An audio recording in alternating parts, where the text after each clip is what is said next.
Entonces dice, se les pondrá el sol en medio del día, porque representándose a los malos en aquella hora la muchedumbre de sus pecados, y viendo que la justicia de Dios les comienza ya a cerrar los términos de la vida, vienen muchos de ellos a tener tan grandes temores y desconfianzas.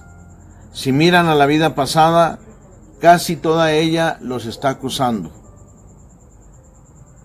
Si al tiempo presente ven que se están muriendo, si un poco más adelante paréceles que ven al juez que los está esperando. Pues entre tantos objetos y causas de temor, ¿qué harán? ¿A dónde irán? Dice más, que se les convertirá en tinieblas la luz en el día claro. Quiere decir que las cosas que les solían dar antes mayor alegría, entonces les darán mayor dolor. Y si tales son las cosas que pasan antes de la salida, ¿qué serán las que pasarán después de ella? Si tal es la víspera y la vigilia, ¿qué tal será la fiesta y el día? Porque luego, después de la muerte, se sigue la cuenta y la tela de aquel juicio divino, el cual, cuanto sea para temer, no lo has de preguntar a los hombres del mundo, los cuales, así como moran en tinieblas, así viven en intolerables errores y sequedades, sino preguntádselo a santos, a los santos que moran en la luz de la verdad, y estos te dirán, no solo por palabra, sino por obras, cuánto sea esta cuenta para temer. Porque santo era David, y con todo esto era tan grande el temor que sentía de esta cuenta, que hacía oración a Dios diciendo, no entre, Señor, en juicio con tu siervo, porque no será justificado ante ti ninguno de los vivientes. Salmo 143, 2. Y santo era también Arsenio, el cual, estando ya para morir, cercado de sus discípulos, comenzó a temer este trance de tal manera que los discípulos, entendiendo su temor, le dijeron, Padre, ¿y tú ahora temes? A los cuales respondió el santo varón, Hijos, no es nuevo en mí este temor, porque siempre viví con él. Y del bienaventurado Agatón se escribe que estando en este paso, con este mismo temor, y preguntado por qué tenía, habiendo vivido con tanta inocencia, respondió que porque eran muy diferentes los juicios de Dios al de los hombres. Y no es menos temeroso el ejemplo de San Juan Clímaco, varón santísimo, escribe de otro santo monje, el cual, por ser cosa mucho para anotar, referiré aquí por sus mismas palabras. Un religioso, dice él, que moraba en este lugar llamado Stéfano, deseó mucho la vida quieta y solitaria, el cual, después de haberse ejercitado en los trabajos de la vida monástica muchos años y alcanzado gracia de lágrimas y de ayunos, con otros muchos privilegios y virtudes, edificó una celda a la raíz del monte, donde Elías, en los tiempos pasados, vio aquella sagrada visión. Este padre de tan religiosa vida, deseando aún mayor rigor y trabajo de penitencia, pasóse de ahí a otro lugar llamado Sidei, que era de los monjes anacoritas, que viven en soledad.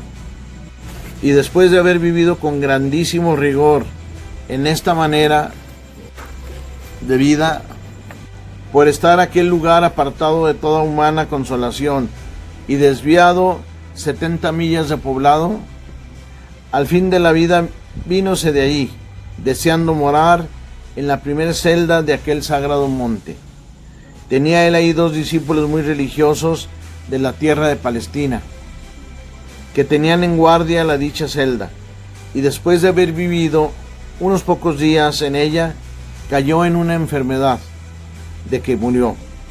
Un día, pues, antes de su muerte, súbitamente quedó atónito, y teniendo los ojos abiertos, miraba a la una parte del lecho y a la otra, como si estuvieran allí algunos que le pidieran cuenta. Respondía él en presencia de todos los que allí estaban, diciendo algunas veces: así es cierto, mas por eso ayuné tantos años. Otras veces decía: no es así, mentís, no hice tal cosa. Otras decía: así es verdad, mas lloré y serví tantas veces a los prójimos por eso. Y otras veces decía: verdaderamente me acusáis, así es, y no tengo que decir, sino que hay en Dios misericordia. Y era por cierto espectáculo horrible y temeroso ver aquel invisible y riguroso juicio. Miserable de mí, ¿qué será de mí? Pues aquel tan grande seguidor de soledad y quietud, en algunos de sus pecados decía que no tenía que responder, el cual había vivido 40 años, que era monje, y había alcanzado la gracia de las lágrimas. Algunos hubo que de verdad me afirmaron que estando este padre en el yermo, daba de comer a un león pardo por sus manos. Y siendo tal, partió de esta vida pidiéndosele tan estrecha cuenta, dejándonos inciertos cuál fuese su juicio, cuál su término y cuál la sentencia de su causa. Hasta aquí son palabras de San Juan Clímaco, las cuales asaz declaran cuánto deban temer esta salida los descuidados y negligentes, pues en tanto estrecho se vieron en ella tan grandes santos. Aunque sea fácil cosa vencer las tentaciones de las malas obras, no lo es defenderse de la guerra continua de los malos pensamientos. Y como quiera que en todo tiempo teman los secretos juicios de este tan justo juez, entonces señaladamente los temen, cuando se llegan ya a pagar la común deuda de la naturaleza humana, y se ven acercar a la presencia de su juez.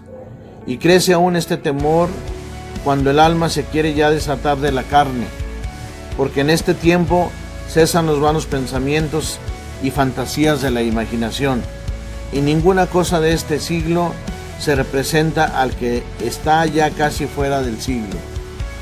De manera que entonces los que están muriendo solamente miran a sí y a Dios, ante quien se hallan presentes. Y todo lo demás, como ya no es necesario, viene a echar en olvido. Cuánto más para temerse a esta cuenta y esta hora de lo que los hombres mundanos se imaginan.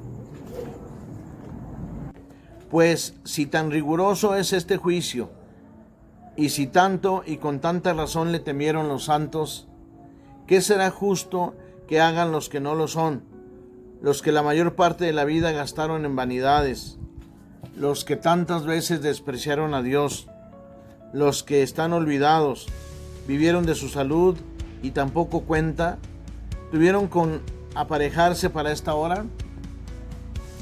Y si, como dice San Pedro, el justo apenas se salvará. Primera de Pedro 4:18. El pecador y malo, ¿dónde parecerán? Dime pues, ¿qué sentirás en aquella hora cuando, salido ya de esta vida, entres en aquel divino juicio, solo, pobre y desnudo, sin más valedores que tus buenas obras y sin más compañía que la de tu propia conciencia? Y esto en un tribunal tan riguroso, donde no se trata de perder la vida temporal, sino de vida y muerte perdurable. Y si en la tela de este juicio te hallares alcanzado de cuenta, ¿cuáles serán entonces los desmayos de tu corazón? Cuán confuso te hallarás y cuán arrepentido. Lágrimas allí no valen, arrepentimientos allí no aprovechan, oraciones allí no se oyen, promesas para adelante allí no se admiten, tiempo de penitencia allí no se da, porque acabado el postrer punto de la vida, ya no hay más tiempo de penitencia, pues riqueza sin linaje y favor del mundo mucho menos aprovecharán, mas la justicia sola librará de la muerte. Proverbios 11:4. Pues cuando el alma miserable se vea cercada de tantas angustias, ¿qué hará sino decir: cercado me han gemido de muerte y dolores del infierno me han rodeado? Oh miserable de mí, ¿y en qué cerco me han puesto ahora mis pecados? Cuán súbitamente me han salteado esta hora, cuán sin pensarlo se ha llegado. ¿Qué me aprovechan ahora todas mis honras y dignidades pasadas? ¿Qué todos mis amigos y criados? ¿Qué todas las riquezas y bienes que poseí? Pues ahora me han de hacer pago con 7 pies de tierra y con una pobre mortaja. Y lo que peor es, que las riquezas han de quedar acá para que las desperdicien otros.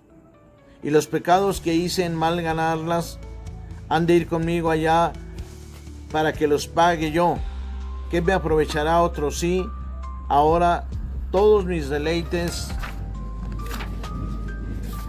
y contentamientos pasados, pues ya los deleites se acabaron y no quedan ahora más que las heces de ellos, que son los escrúpulos y el remordimiento de la conciencia, las espinas que atraviesan ahora mi corazón y para siempre lo atormentarán. ¿Cómo no me aparejé esta hora? ¿Cuántas veces me avisaron de esto y me hice sordo? ¿Por qué aborrecí la disciplina y no quise obedecer a mis maestros, ni hice caso de las voces de los que me enseñaban? Proverbios 5:12-13. En todo género de pecados he vivido en medio de la iglesia y del pueblo.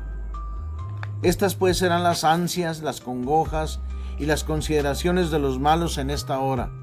Pues porque tú, hermano mío, no te veas en este aprieto, ruégote ahora quieras de todo lo que hasta aquí he dicho, considerar y retener estos 3 puntos en la memoria. El primero, sea considerar qué tan grande ha de ser la pena que a la hora de la muerte recibirás por todas las ofensas que hiciste contra Dios. El segundo, qué tanto es lo que allí desearás haberle servido y agradado, para tenerle para aquella hora propicio. El tercero, qué linaje de penitencia desearás allí hacer, si para esto te diese tiempo, porque de tal manera trabajes por vivir ahora, como entonces desearás haber vivido.